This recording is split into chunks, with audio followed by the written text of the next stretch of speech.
Welcome back to Bikes, Beers, and Bigfoot. I'm John. I'm Brandon, Here we are. All right. I know that it's been a couple episodes and old Ding Dong hasn't been around, but look, here he is. We found him. He was out there trying to find Bigfoot, and he didn't find him. So now he's back. I ain't that crazy. No, you're not that crazy? No. We work too much for that. I ain't got time to look for Bigfoot. I know, right? That's half the problem, right? That's one of those things, man. What are we going to do, I've already explained it. I mean, you can go into more detail if you want, but sometimes with the way our job is, like I might be away or he might be away, and then we'll do what we can. We're going to keep bringing you stuff as often as possible, and then going from there. So today, I wanted to talk about. We're here in New Hampshire. The weather sucks, so we can't do bike stuff here too much. Doesn't stop us from searching online, which kind of brings me to my point.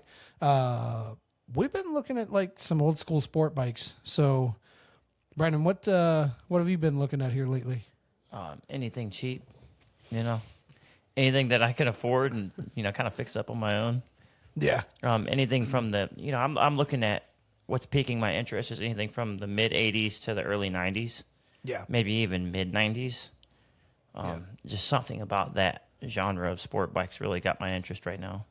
Yeah, I'm right there with you. I mean, obviously I like my 80s stuff, especially like the 80s bikes, like my GPZ and stuff. So I've kind of already got the sport bike. It's kind of a fully fared bike in that category. It's right on the cusp, right? Yeah, I mean, there is an 86 Ninja that looks pretty sweet out there. I've been eyeballing, but What size?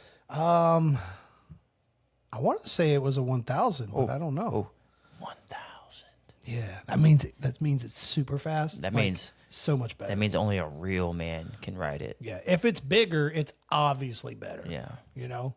Even though correct me if I'm wrong, you actually turned in faster times on an older R6, but it was the same CC though, wasn't it? Yeah. Okay. Old first gen R6. Yeah. I was faster on than the third generation. That's pretty crazy though, if you think about it. Yeah, I was running stock suspension on my newer R6. I think that had a lot to do with it. Yeah, that'll definitely. The old bike, although I didn't do the work myself, it had aftermarket suspension and whatnot. I just set it for myself. Yeah, ran it. It did good.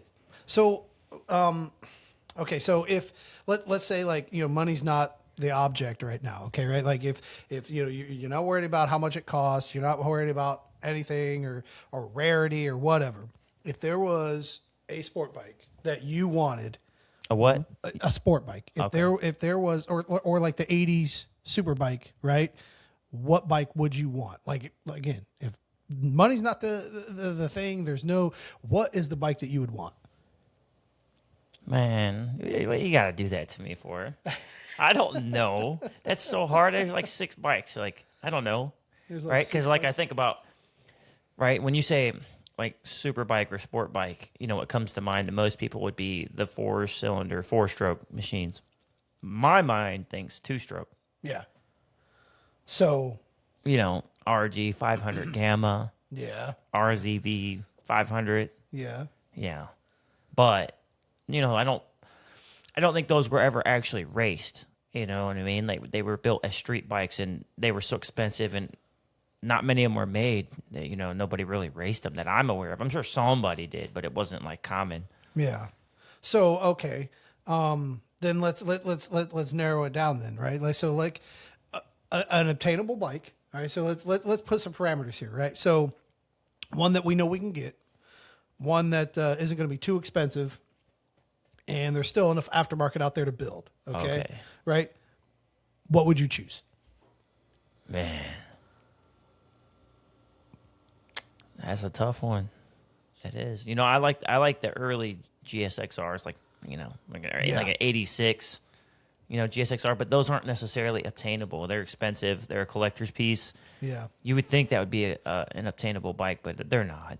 Right. I mean, just search for one. You're not going to find them. Right.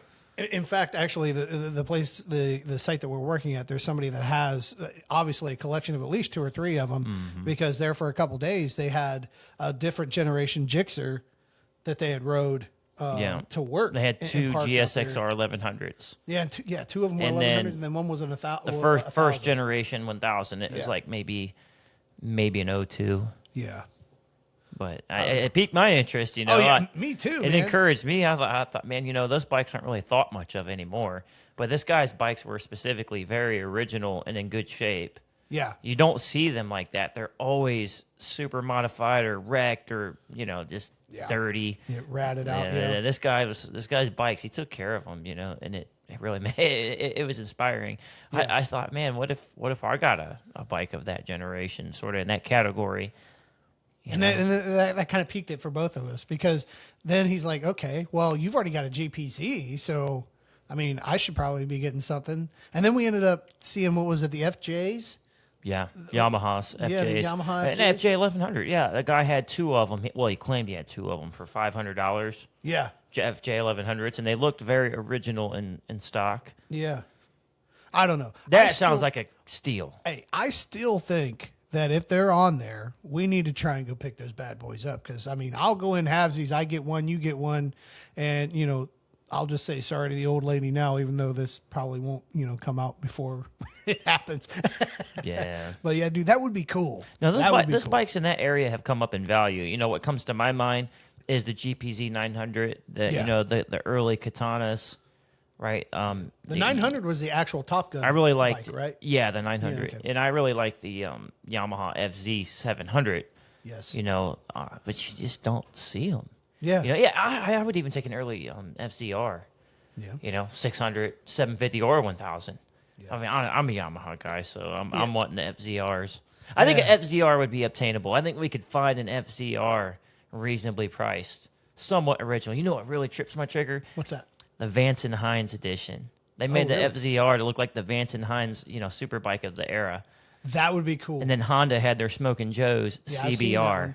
Did you see that? That's what I want. So I think you sent it to me. I mean, so at Mecum, they had one of the Smokin' Joe replicas, and it went across the auction block. And right before it went up, the guy's like, "Well, how much you think it's going to go for?" And I think he said, "What was it, like 12 to 15?" It went for $8,000, That's 7,500 or $8,000. and it was mint. And dude, that thing was that thing you could. I mean, that was a museum quality piece. do you remember? all day long? Do you remember what year it was?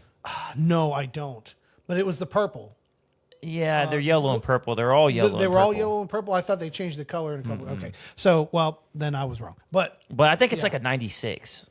I want to say like 95, 96. yeah, it was either CBR mid to late 600. Yeah, I beautiful. don't know if they called those F3. I think they were called F3s. I don't think they were an F2 at that time. Yeah, I don't know.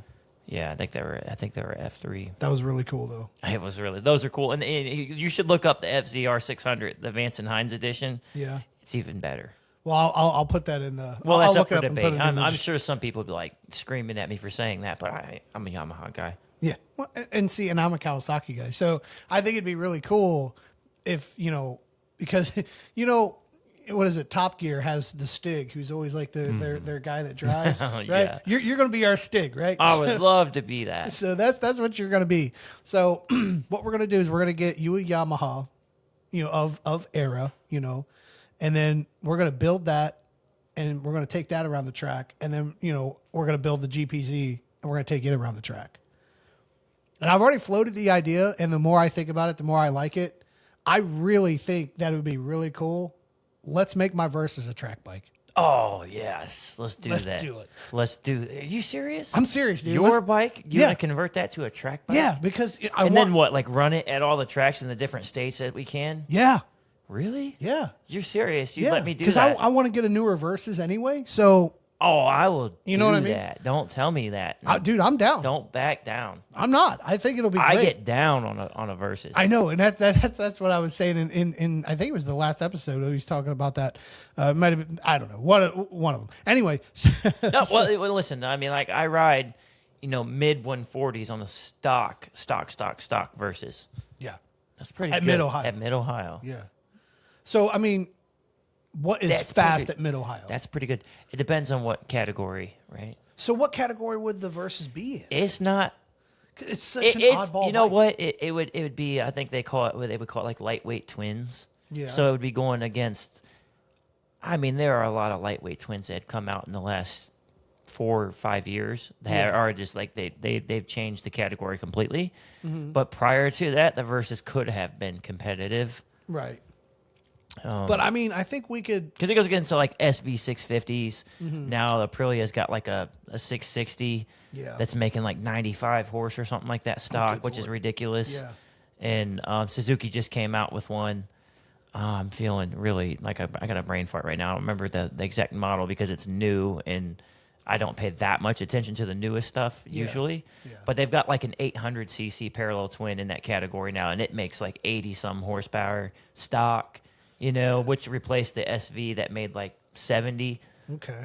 ish. So So the Versus makes like 64. We're talking horsepower numbers. So horsepower is not everything, obviously. right. Yeah. But it means something. Yeah, well, you know? yeah. I mean, that's what I was saying. I mean, because my comment was that we can make it handle great. I know The But Versus then- handles amazing. in stock It's a form. little heavy compared to the competition, but the suspension in stock form is superior Yeah. to the competition. So, but I mean, my thing was it's going to run out of gas at the top end. It does. So, and we can't gear it for top end because then it's not going to have anything down low. It'll have some, but it doesn't have enough grunt to really overcome that kind of a gear change. So what? All right, if we're all right, let's game plan this. Okay, let's make this happen. With Don't the Versus, tease me. I'm not. So with my Versus 650, what would you recommend we do? Obviously, we're gonna upgrade suspension components and that sort of thing. I remember when I was really running my Versus, and I never raced my Versus. I just ran track days in the advanced group. Yeah. But I had a ground clearance issue. Okay. I was always dragging the pegs. The pegs would lift up on me, and that would limit what you could do as far as lean angle. So one of the first things I would personally do is change the rear sets. I would try to modify the rear sets, get them up a couple inches for more ground clearance, more lean angle. Can we just take them off? Well, those are your foot pegs. So no, you can't really go without Oh, foot okay. pegs. So you're saying rear. So when you said rear sets, it threw me off because I'm thinking like the passenger. No, thing. yeah, I'm like, okay. oh, get rid of. Yeah, them. sorry. don't I know need you that haven't crap. been part of the racing community, Yeah. so I understand. Yeah, no, rear sets are referred to as your foot pegs. They're usually, somewhat behind you, I guess. I don't really know why they call them rear sets. That's a weird thing. I never even questioned that. 'cause, That's I just mean, what yeah. they've always been called to me, so I don't even question it. But anyways, they're foot pegs. They're the controls. That involves the relationship between your feet and the controls, meaning your gear selector and your rear brake. And they're more forward because it's supposed to be a more neutral. They're posture. underneath you. They're more Yeah. directly underneath you. Whereas, like on a race bike, they might be a little bit more behind you, a little bit. Right. Maybe that's So- why they would be called rear sets, because they're like more behind the rider, because you're in that lean as if you're riding on a rocket. Yeah.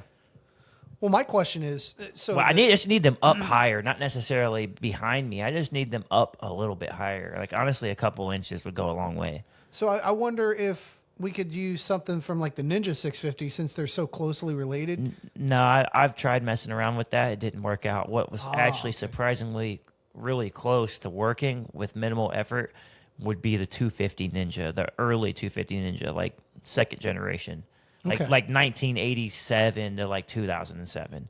Okay. I think we could make that work, Well, I mean, we got a welder. and that would raise You know it. what I mean? Yeah. If we have I to. don't even think you need to weld, right? I think we just need to make an adapter bracket, an adapter plate, Yeah. Well, some we longer could- bolts. I mean, me and my buddy Gabriel have talked about this and actually like dry fit some stuff, so Okay. it can be done. But I would do the rear sets, right? And I would do, I don't know, a high performance street tire, minimal Dunlop Qualifier 5s, Q5s. Yeah. Probably an exhaust, a tune. I'd probably add a tooth to the front sprocket at least, because I know my Versus ran out of steam at like 120 mile an hour halfway down the back straightaway at Mid Ohio. That was not cutting it. But it was running out of gear. It wasn't running out of it wasn't gear. running out of power because Right. that engine actually It's all right. it pulled. It's all right, know? It was all right. I mean, granted, now I was riding them back to back. I was riding the R6, and I would jump on my Versus and go out the next session. And I'll be honest with you, it felt like something was wrong. Compared to the power of an R6, it felt like something was broke.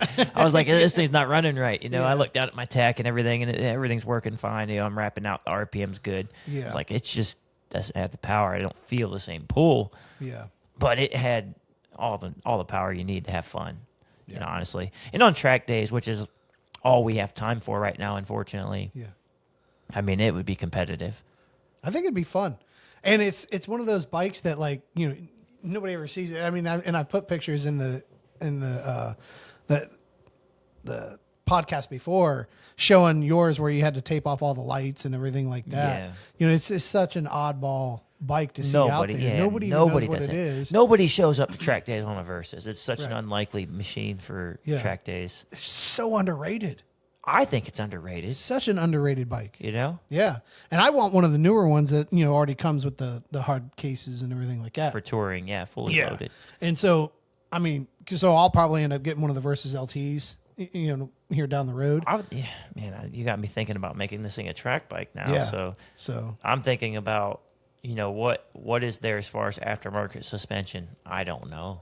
Well, didn't you say that guys were fitting something with the were they doing like the whole rear swing arm and everything from like a Ninja? No, under actually, the there, or- Versus has the superior swing arm. People really? were So taking they the were taking the Versus Versus. swing arm onto the Ninja. Oh, okay. Yeah. Right. Yeah, and I would say, like, you know, we could just fit a Ninja 650 rear shock on the Versus, but I think the Ninja 650 shock's shorter Ah, okay. than the Versus shock. I think the Versus shock has more travel in the suspension, which is part of the reason why I honestly like it.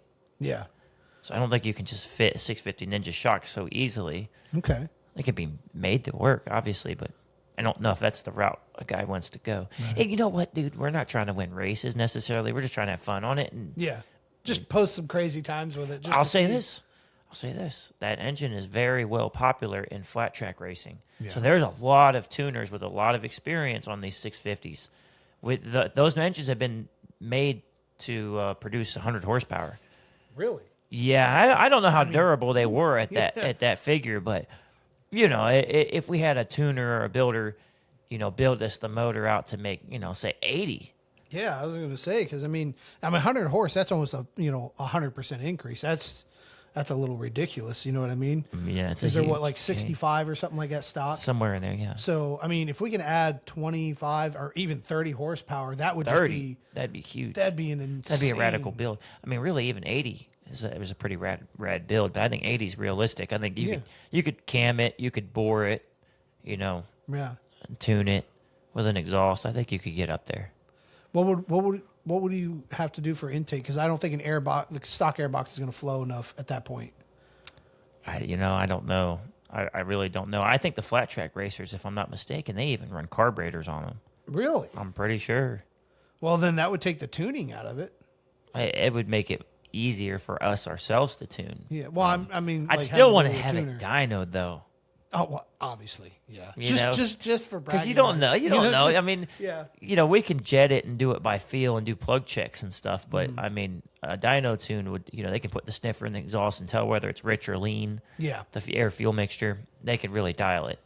Right. You know, And if we keep it fuel injected, then I don't think we need to steer away from fuel injection Yeah. personally. because ideally, what I'd like to be able to do is like make it a track bike, but still be able to take it out on the street. Yeah, you could definitely do that. There's Yeah. no reason why you can't do that. We can Yeah. we could do this. I mean, I think they make 700cc kits for it. You know, get the 700 kit, Yep. put a cam in it, have it tuned by a reputable dyno tuner. Yeah. You're good to go. I think that's all we need to do. Oh yeah. Power wise, yeah. And then what are your suggestions on front suspension then? Because there's not a whole lot of adjustment there, but I mean there's some. Yeah, I don't know of any aftermarket suspension for a Versus, so probably just run a little bit higher viscosity oil in the front fork, and Okay. depending on where we're at on travel and stuff, if I'm burying the front end and we can't get the correct sag numbers without, bottoming on the front end, maybe a stiffer spring rate, Yeah. And that's one of those things we kind of have to just play with it and see. Yeah. I wonder if we could borrow some of the internal components like that, maybe like the springs from the Ninja shocks, or if there's just too much travel and the springs are going to be the same they're length. too different. The diameters are different. The Versus uses inverted forks. The Ninja still is using conventional forks. Oh wow! And the Okay, yeah. diameters are different. And internals Isn't that are. crazy? Because like the Ninja's supposed to be the sport bike, Yeah. and it doesn't get the inverted forks. Yeah, but the Versus does. I still think the Versus is the superior buy between the Z650, which has the RS, the retro model, Yeah. and the Ninja 650. Mm-hmm. I still think the Versus is the better pick. Oh, I think it's the better machine out of all of them, even from a performance perspective. Okay, maybe in a straight line drag race, it's not the fastest out of all of them, but it's not far behind. Yeah. But as far as the rideability and the quality of all the components, I think the Versus is superior. And it's honestly, cheaper. Yeah, and it's cheaper. So throw a really good set of tires on there. Tires, And yes. if you can get in, Tires. if you can, someone like yourself on it, I mean, you could put me on the Ninja all day long and you're just going to smoke me on a track. Dude, I tell you what, I have a good friend, Dan.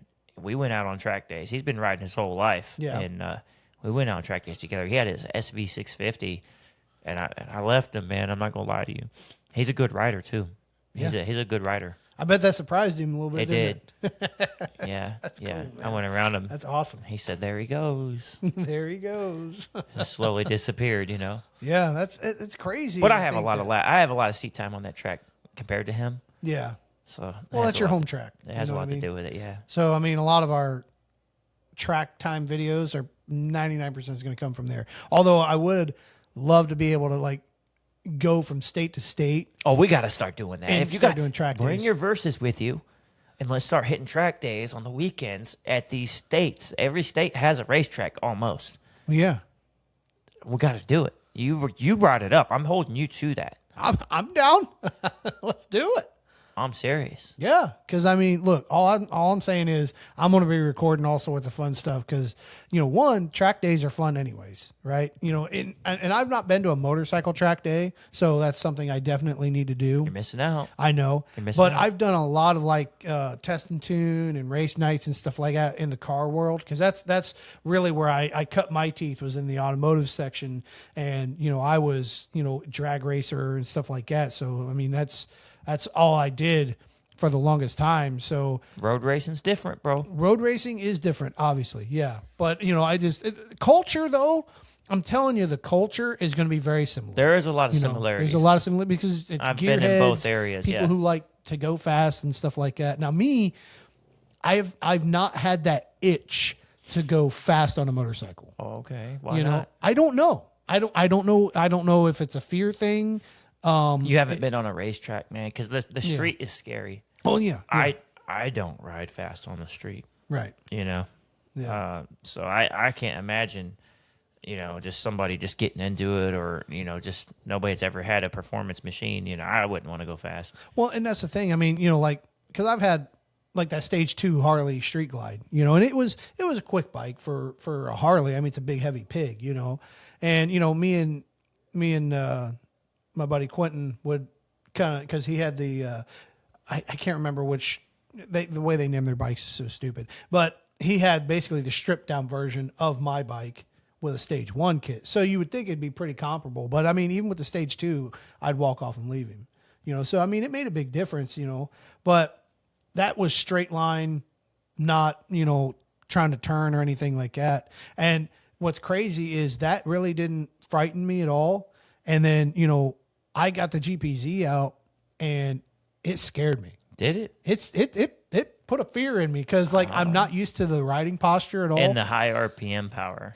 Yeah, because Yeah. It makes power at high RPM. yes, Yeah. it does. And so I wasn't ready for it, because it's still got a lot of low end grunt. I mean, a 750 has a good amount of low end grunt, and that GPZ, like you're saying, the way it's tuned, the way the cams are designed and everything, that thing comes on probably to 5,500 RPM, is when it really comes on. They Nah, probably don't make higher. peak horsepower until 65?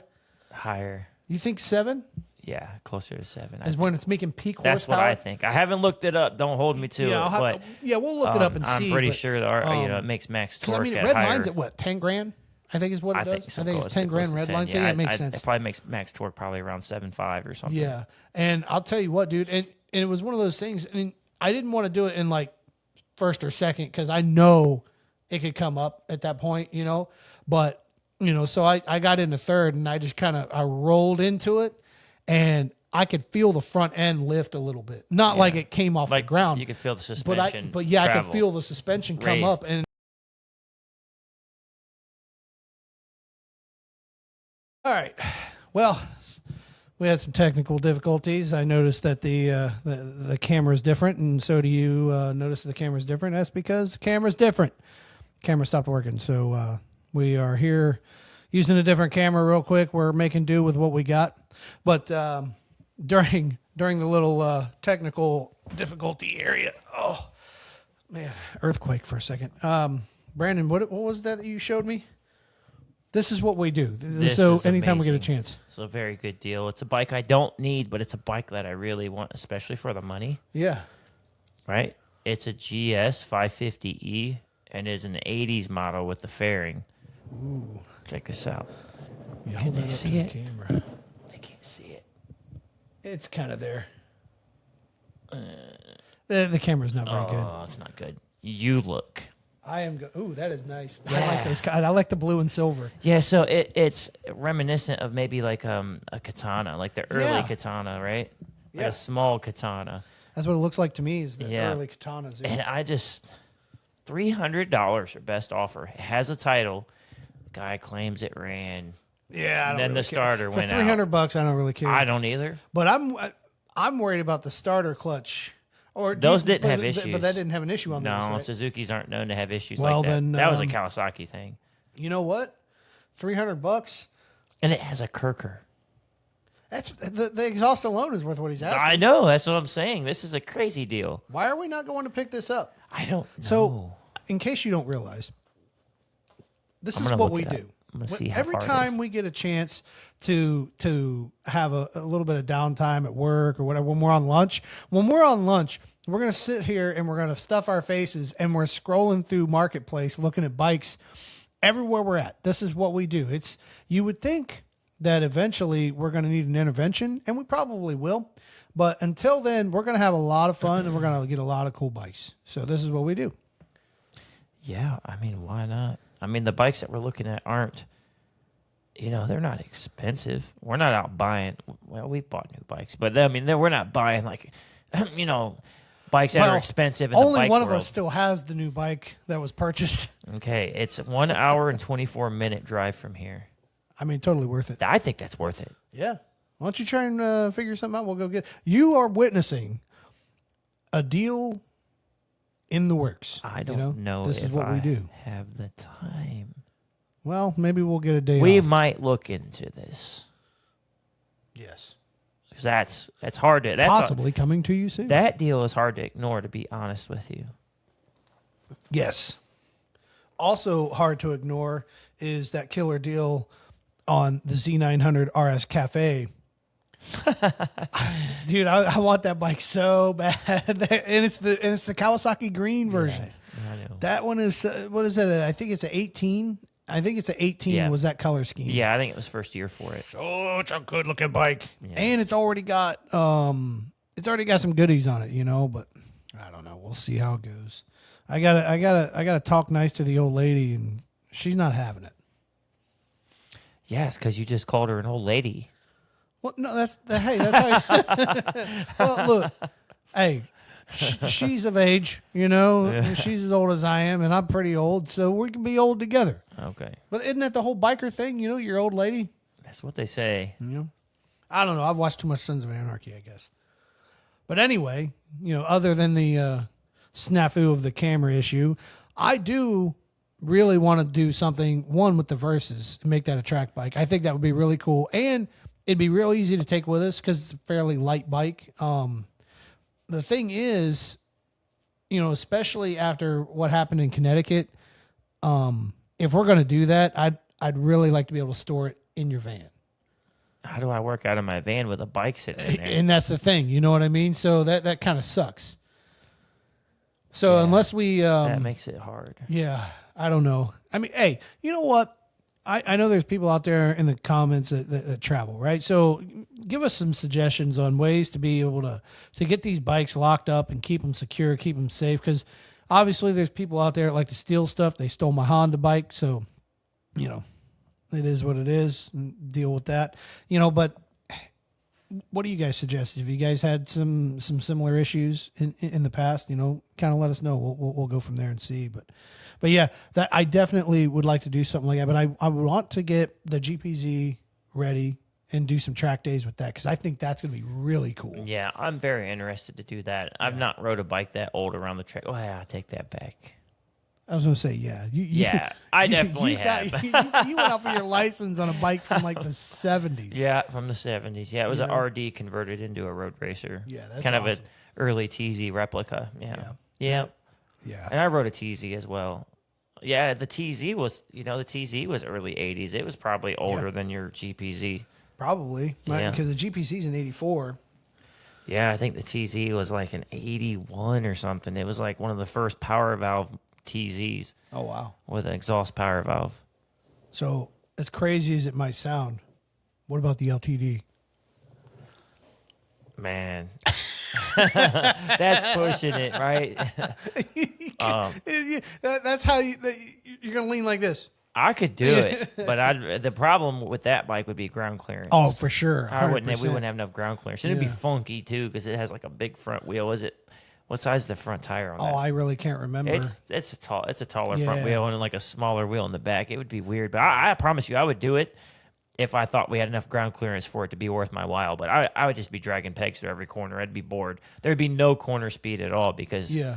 you'd just be dragging the pegs. You'd be limited by Honestly, ground clearance. though, There'd be no ground clearance. You know what would be fun with that bike, though? Take it down the drag strip. Yeah, that'd be really fun. That'd be really fun. Yeah, that you know? that would be fun. There's a lot of test and tune nights on drag strips too that are cheap. That's a no-brainer. Yeah. So we're going to do that. We're going to do that because I've done it with my RD. it's being rebuilt as we speak. We actually talked to the old man about it today. So that thing's going to be. I think it's going to be done right, man. I think it's going to be. I think it's going to be a runner. It's going to be a screamer. We're gonna hone it. We're gonna order new old stock rings, genuine rings. Yeah. Lap the valves, obviously. Set and the, get a the shim valve kit lash. for it. Yeah. Shim kit. Yeah. Yeah, that's going to be fun. New head We're still gasket. trying to talk him into doing the GPZ, hoping that can get done, so that way we can get that handled while we're out on the road. Because I know we talked about doing that on the road, but like you were saying, man, that's going to be like a down and dirty. We won't be able to lap the valves really. We could probably clean them up a little bit, but not going to be able to do what we'd like to do with them. When you get them down that far, there's certain things that's almost criminal not to do. But at the end of the day, though, there isn't anything else wrong with it besides the head gasket. So if we just took it down, just did what we know we need to do, Right. inspect other things to make sure that nothing's super out of whack. But see, Brandon suffers from the same thing that I do, We could do it. where you get to that point and you're like, well, while I'm in here, Yeah. and we do it. With Send it out to a everything. machine shop, have them mill the head, put a high performance cam in. Well, it's already Screw got it, send it GPZ out. Just cams, have them do so- a full port job, man. Open it up, Well, in the head on the GPZ already. Yeah, they factory port Yeah. them. Yeah, But but it's done by hand. It If I'm is not done. mistaken. Yeah, they hand poured them by Yeah, those hand, were yeah. hand ported from the factory. yeah. So I don't see a reason to even mess with that. No, I don't either. But And- there's always horsepower to be gained. But to me, But that you're also- sacrificing rideability every time you do that. Exactly. And then to me, that kind of takes away from the The nostalgia, and authentic experience. the office and authenticity. So Yeah. I was gonna get it out of there of riding that bike. around. Yeah, so part of what's interesting about messing with old bikes for me is to read the old Cycle World magazine tests. yeah, All the cycle tests on the different machines as they came out and what they had to say about it. I like to feel that bike as it was when they rode it. dude. To see, You know what? See if I could relate to. I know that they have that for the GPs. because they have articles Right. out there for every bike that ever came out, basically. So how about we do this? Like for the vintage bikes that we are going to do to take around the track and build up, why don't we do this? And then we'll have a goal at the end of it for you to beat the time that they posted back then On the same bike. on the same bike. They don't have there could be some lap times out there, but they have mostly what you see on the motorcycle test from the motorcycle journalist of the day was 0 to 60 times and quarter mile times. Okay. I could try to beat those. Definitely. Definitely. And then they have dyno charts too. It'd be interesting to run the dyno chart on them. oh I'm yeah. gonna put them on a dyno and see what we Yeah. get compared to what they was when they were new. Cause you know what? It'd be fun. From what I've been told by other people in the motorcycling industry, and then you too, that these bikes that they actually get faster over time because they actually break in. And so they make a little more power than they did like right out of the box. You know, I mean, obviously when it's brand new, it's all sealed, everything's tight and everything like that. So it makes good power. But then, you know, just like with a car will do the same thing sometimes. You know, once you get the engine more in, everything's, you know, nice and, you know, harmonized with each other. Yeah. It actually makes more power. Yeah, they self-match. The surfaces Yeah. self-match one another. Yeah. Especially the bore with the crosshatch. And then the rings seat in and make a good seal. You actually make more compression. Yeah. There's some truth to that. Yeah, But so- I don't think it's significant enough to see on the dyno necessarily. I mean, you know, You might see a horsepower or yeah, something. that's maybe. what I'm saying. I mean, it'd be kind of cool to see, but you know, and then But I think you're jetting in the atmosphere and, you know, the temperature of the day and everything. All those things factor in. I mean, I think you could dyno the same bike, you know, 7 days in a row, and every get day different would numbers. give you different numbers. Yeah. I could see that. Yeah. So, all right. Well, my statement is now retracted. I'm going to go ahead and pull that one back. But it's still interesting. The same. you Oh know, yeah, See, 100%. what does this thing do after these many years? You know, does it hold up? Does it stand the test of time? I know, right? It's like, will this thing not blow up? Find out tonight at 11. You know what I mean? They hold up. They hold up. So, well, I think it's time that we get into our segments here.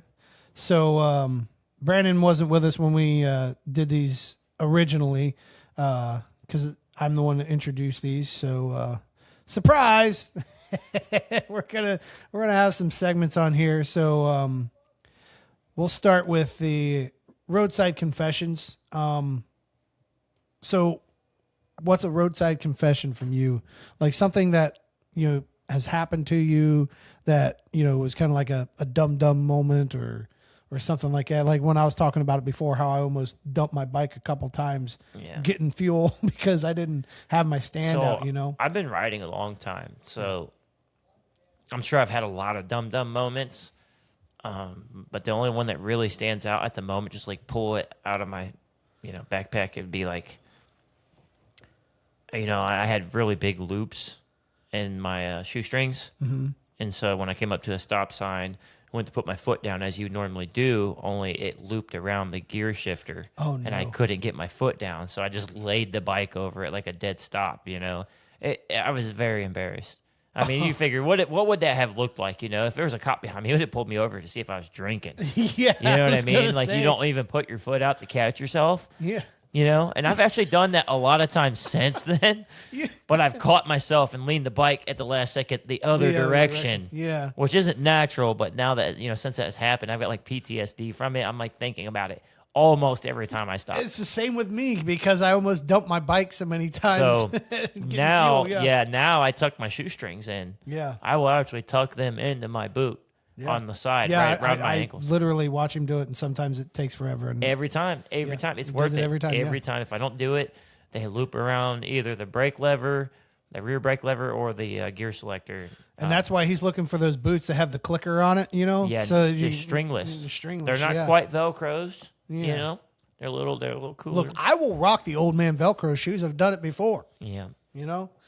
Yeah, but that would be my dumb moment that stands out to me. Like I said, I'm sure I've had others, but nothing that I can recall offhand. Yeah. Only God knows.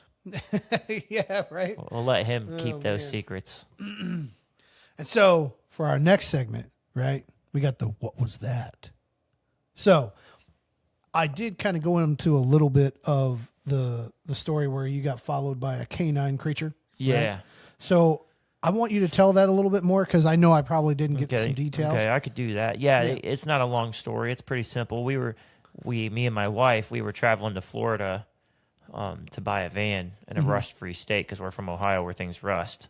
Everything. So yeah, we took a long distance trip. We rode my Kawasaki Versys 650 Yep. from Ohio to Florida, and it wasn't too long after we crossed the state line into Florida.